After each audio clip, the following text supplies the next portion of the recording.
नमस्कार दोस्तों, एक बार फिर से स्वागत है आपका मेरे YouTube channel VK Sharma official पर। जैसा कि आपको पता है कि हमने स्टार्ट की है एक मैप बेस्ड सीरीज। इसमें हम स्टडी कर रहे हैं major continent of the world. इसमें अभी तक हमने स्टडी कर लिए हैं मेनली दो कॉन्टिनेंट, वो है नॉर्थ अमेरिका और साउथ अमेरिका। आज हम अच्छे से स्टडी करेंगे यूरोप कॉन्टिनेंट को। तो आइए शुरू करते हैं हम आज की वीडियो। सबसे पहले आपको ये पता होना चाहिए कि यूरोप कॉन्टिनेंट हमारी पृथ्वी के कौन से भाग पर स्थित है। यह पता करने के लिए हमें ग्लोब को दो भागों में डिवाइड करते हैं, जिसे हम इक्वेटोरियल लाइन बोलते हैं। इक्वेटोरियल लाइन के जो नॉर्थ साइड में आर्कटिक और साउथ साइड में अंटार्कटिक है, जिसे हम नॉर्थ पोल और साउथ पोल भी बोलते हैं। तो जो यूरोप कॉन्टिनेंट है वो इक्वेटोरियल लाइन के नॉर्थ साइड में पड़ता है। तो यहाँ पे आप देख सकते हो जो ग्रीन में किया गया है हाईलाइट, इसमें जो भी यूरोपियन कंट्रीज़ यूरोप कॉन्टिनेंट में पड़ती हैं वो हाईलाइट की गई हैं।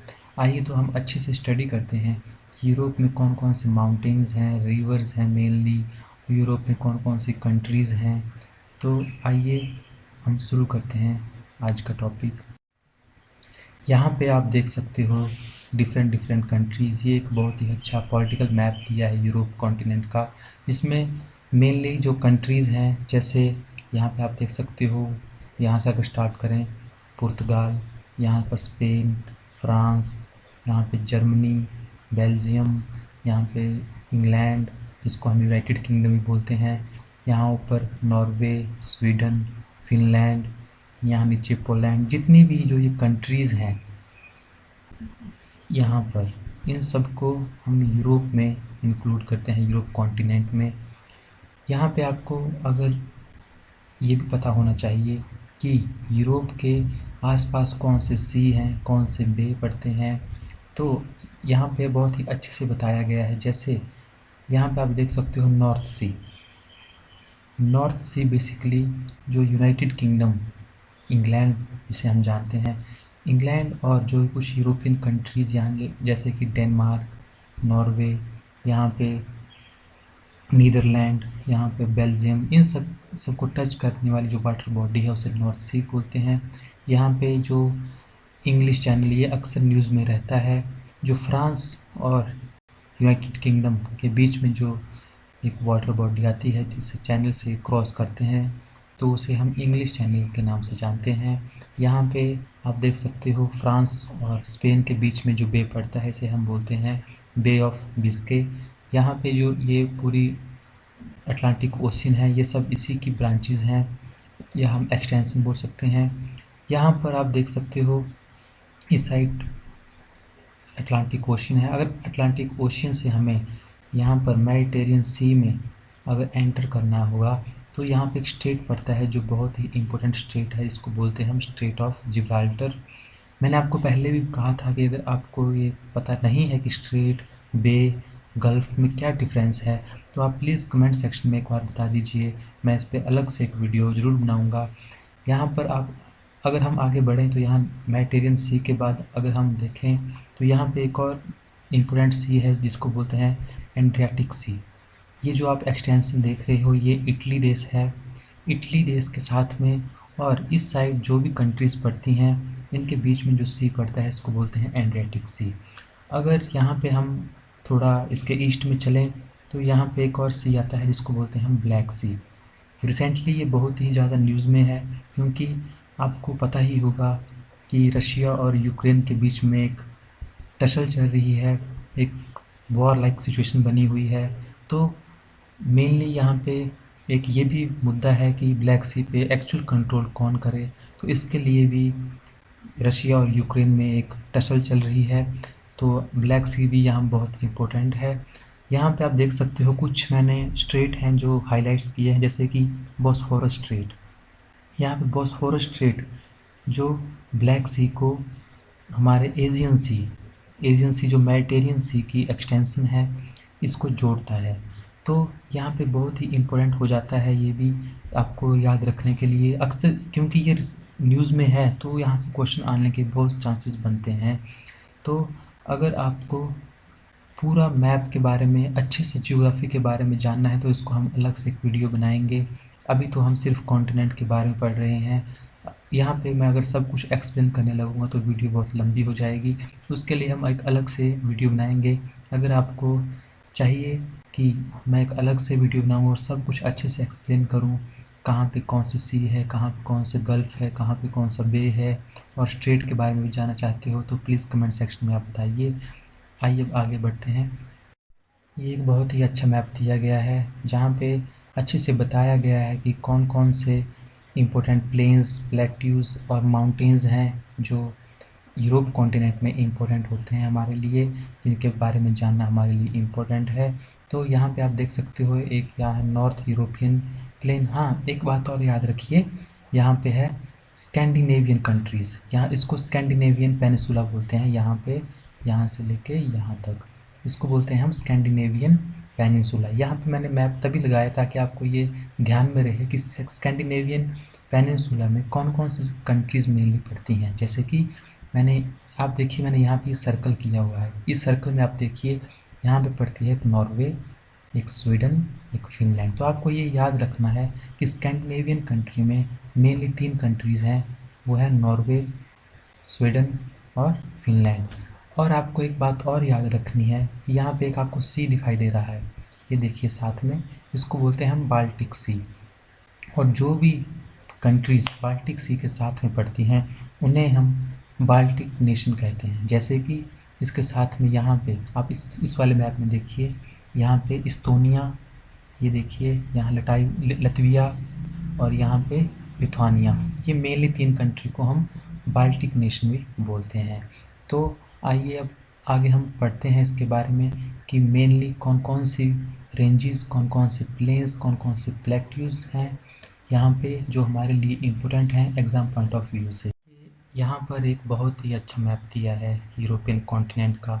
यहाँ पर दर्शाया गया है कि यहाँ पे कौन से मेन पेनिनसुला हैं, कौन कौन से प्लेन्स हैं, कौन कौन सी माउंटेन रेंजेस हैं। तो सबसे पहले अगर हम स्टार्ट करें यहाँ से वेस्ट साइड से, तो यहाँ पर आप देख सकते हो इबेरियन पेनिनसुला। तो आपको थोड़ा आइडिया होना चाहिए कि यहाँ पे कौन सी कंट्रीज़ हैं। जैसे यहाँ पर है पुर्तगाल, यहाँ पे है स्पेन कंट्री, और इससे अगर अगर हम आगे बढ़ें तो यहाँ पे आते हैं इटालियन पेनिनसुला, फिर यहाँ पे बाल्कन पेनिनसुला।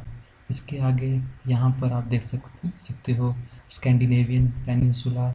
तो ये कुछ यूरोप के इम्पोर्टेंट पेनिनसुला हैं जो आपको याद रहने चाहिए।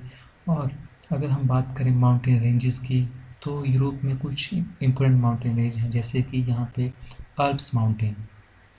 ये अक्सर एग्ज़ाम पूछ जाते हैं कि अल्प्स माउंटेन कहाँ पर है। एक और इम्पोर्टेंट आपको याद रखना है कि जो हाईएस्ट पीक यूरोप कॉन्टिनेंट की, मैं बात कर रहा हूँ यूरोप कॉन्टिनेंट की हाईएस्ट पीक है, वो है माउंट एल्ब्रस। आपको ये पीक याद रखनी है। अगर पूछा जाए कि वर्ल्ड की हाईएस्ट पीक, तो वो तो आपको सबको पता ही होगा, माउंट एवरेस्ट। अगर क्वेश्चन ऐसे पूछा जाए कि यूरोप की हाईएस्ट पीक, तो वो है माउंट एल्ब्रस। आपको नाम याद रखना है, एग्ज़ाम्स के लिए बहुत ही इम्पोर्टेंट है। अगर हम इसके आगे बढ़ें तो यहाँ पे आते हैं कोकासस माउंटेन्स। जो ये माउंटेन रेंज है ये डिवाइड करती है एशिया को यूरोप महाद्वीप से। और अगर हम इसके थोड़ा नॉर्थ में चलें तो यहाँ पे आते हैं उरल माउंटेन्स, ये भी डिवाइड करते हैं। यहाँ पे देखिए एशिया महाद्वीप स्टार्ट हो जाता है, यहाँ से एशिया को ये डिवाइड करते हैं यूरोप से।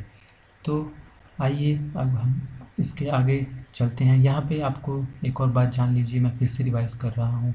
जैसे मैंने आपको आसपास की वाटर बॉडीज़ बताई थी, जैसे यहाँ पे नॉर्वेन सी, यहाँ पे नॉर्थ सी, बाल्टिक सी, बेरेंट सी, यहाँ पे साथ में Caspian sea, black sea, Mediterranean sea, bay of Biscay. और आप मुझे यहाँ पे बताइए कि ये जो स्ट्रेट दिया है इसका नाम क्या है, कमेंट सेक्शन में ज़रूर बताइएगा। और आप इसके बारे में भी बता सकते हो, ये जो चैनल आपको बताया था मैंने पिछले कुछ स्लाइड्स में, तो आप इसका नाम भी मुझे बताइए, यहाँ पर इसका नाम क्या है। आइए अब हम पढ़ते हैं जो यूरोप में कॉन्टिनेंट में मेजर रिवर कौन कौन सी फ्लो करती हैं। सबसे पहले आपको कुछ रिवर्स हैं, जैसे कि डैन्यूब रिवर्स। यहाँ पे आप देख सकते हो ये रही डैन्यूब रिवर्स, जो यहाँ से चलते यूरोप के लगभग 20 से चलते हुए कौन से सी में एंटर करती है, ये करती है ब्लैक सी में। आपको ये भी याद रखना है कि डैन्यूब रिवर कौन से सी में फॉल करती है। जैसे यहाँ पे मैंने आपको बताया डैन्यूब रिवर फॉल करती है ब्लैक सी में। आगे आई नीपर रिवर, डी साइलेंट है इसमें, इसको बोलते हैं नीपर रिवर। ये भी एक इम्पोर्टेंट रिवर है जो यूरोप से फ्लो करती हुई यहाँ पे यूक्रेन है, यूक्रेन जिसका अभी कन्फ्लिक्ट चला है रशिया के साथ, तो ये भी एंटर करती है ब्लैक सी में। तो ये दो तो बहुत इम्पोर्टेंट होगी क्योंकि ये पूरा एरिया रिसेंटली न्यूज़ में है। अगली आई डॉन रिवर। डॉन रिवर आप देख सकते हो यहाँ पर है, ये रही डॉन रिवर। नेक्स्ट है एल्बे रिवर।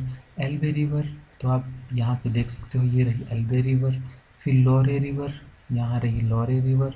देन ऑर्डर रिवर, यहाँ पे रही Oder river. Then Po river, then Rhine river. Rhine river बहुत इंपॉर्टेंट रिवर है, आप इसको भी याद रखिएगा। और ये भी याद रखिएगा कि राइन रिवर कहाँ पे फॉल करती है, नॉर्थ सी में। और इस चैनल के बारे में आपको बताया था, इसको बोलते हैं इंग्लिश चैनल।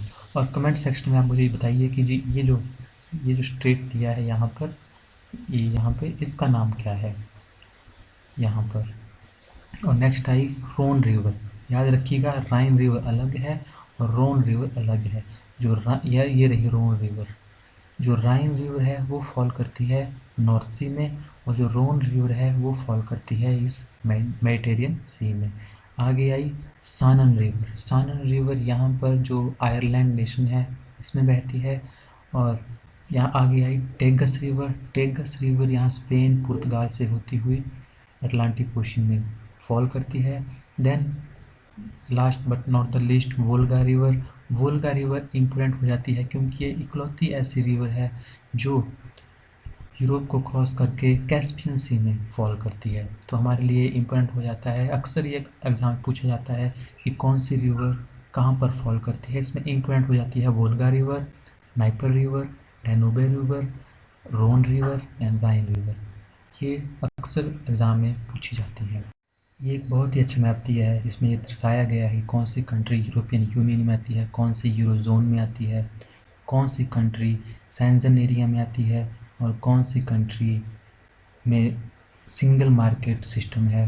तो और रिसेंटली एक हार्ड ब्रेक्जिट हुआ था जिसमें जो यूनाइटेड किंगडम था उन्होंने जो यूरोपियन यूनियन थी उससे एग्ज़िट कर लिया है, तो इस टर्म को हम बोलते हैं ब्रेक्जिट।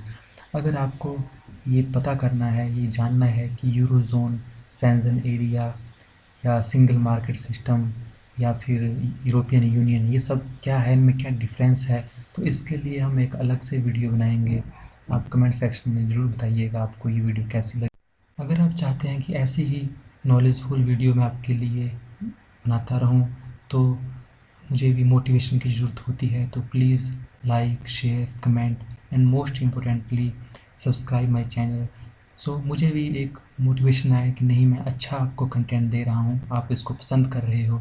तो प्लीज़ आप अपना सहयोग दें, अपनी सपोर्ट करें। Thank you. जय हिंद, जय भारत।